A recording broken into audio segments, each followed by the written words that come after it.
Hello दोस्तों, आज हम पढ़ेंगे क्लास 10 का चैप्टर फर्स्ट, जिसमें हम वास्तविक संख्याएं, जिसका पहला कॉन्सेप्ट हमने पहले वीडियो में बता दिया है कि अभाज्य संख्याओं व संख्याओं को अभाज्य गुणनखंड के रूप में कैसे बदलेंगे। इसमें हम पढ़ेंगे कि अभाज्य गुणनखंड द्वारा हम एलसीएम और एचसीएफ कैसे निकालेंगे। तो आइए सीखते हैं। सबसे पहले लिखेंगे हम 91 को काटो पहले आप, क्या 7 से काट सकते हैं, तो 7 एकम 7 कितना 7 त्रिक 21, ये 13 हो गया। अब 13 एकम 13 यानी तो 91 को हम क्या लिख सकते हैं, 91 को लिख सकते हैं 7 गुणे 13।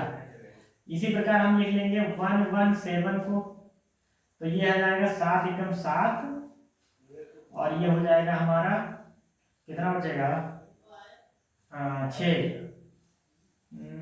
पहले 13 से काट, 13 से कट रहा है तो ये 13 हो जाएगा। 13 एकम 13,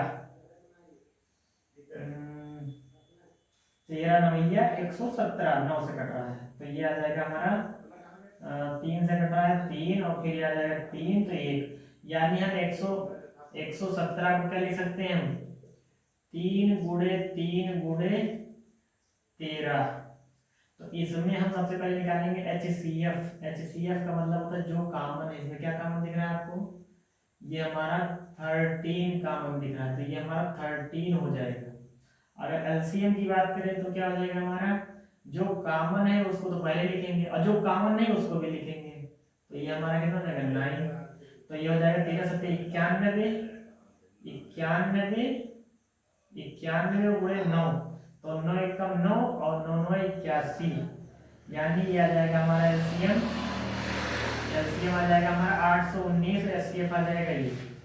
यानी अगर अभाज्य संख्याओं के गुणनखंड के रूप में हमें एलसीएम और एचसीएफ ज्ञात करना, तो सबसे पहले हम उसका फैक्टराइज करेंगे, जो कॉमन होगा वो उसका एचसीएफ होगा, और फिर एलसीएम के लिए जो कॉमन है उसको भी लिखेंगे और जो कॉमन नहीं है उसको भी। यहाँ पे 13 कॉमन था तो 13 लिख लिया।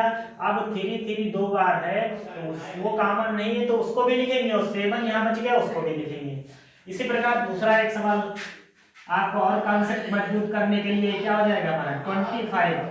पहले 25 को हम क्या करेंगे 5, तो 5 बन जा 5, फिर 5 बन जा 5, यानी हम 25 को क्या लिख सकते हैं, 25 को लिख सकते हैं 5 इंटू 5।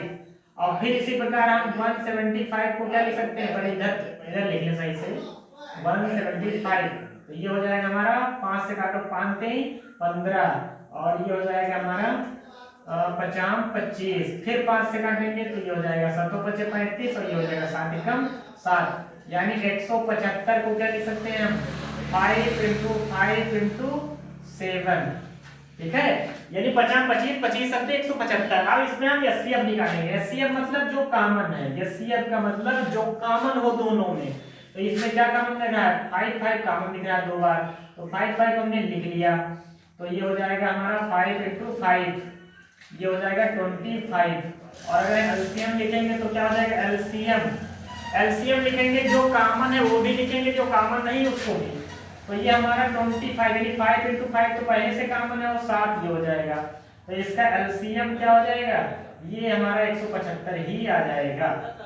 ठीक है, यानी एचसीएफ का मतलब जो दोनों में कॉमन हो, एलसीएम का मतलब जो कॉमन हो और जो ना हो दोनों को मल्टीप्लाई करना है। तो इसलिए हम क्या करेंगे, इस प्रकार से अगर सवाल आएगा एक्सरसाइज 1.1 का ये सवाल है, अगर ऐसे आएगा तो ऐसे ही लगाना है। अगली वीडियो में हम बताएंगे कि एलसीएम और एचसीएफ को निकाल के फिर पहली संख्या दूसरी संख्या बराबर एलसीएम और एचसीएफ को कैसे हम क्या करते हैं, सिद्ध करते हैं। तो आज की वीडियो में बस इतना ही। आई होप समझ में आया होगा। अगर समझ में आया तो वीडियो को लाइक करें और चैनल को सब्सक्राइब करें। धन्यवाद।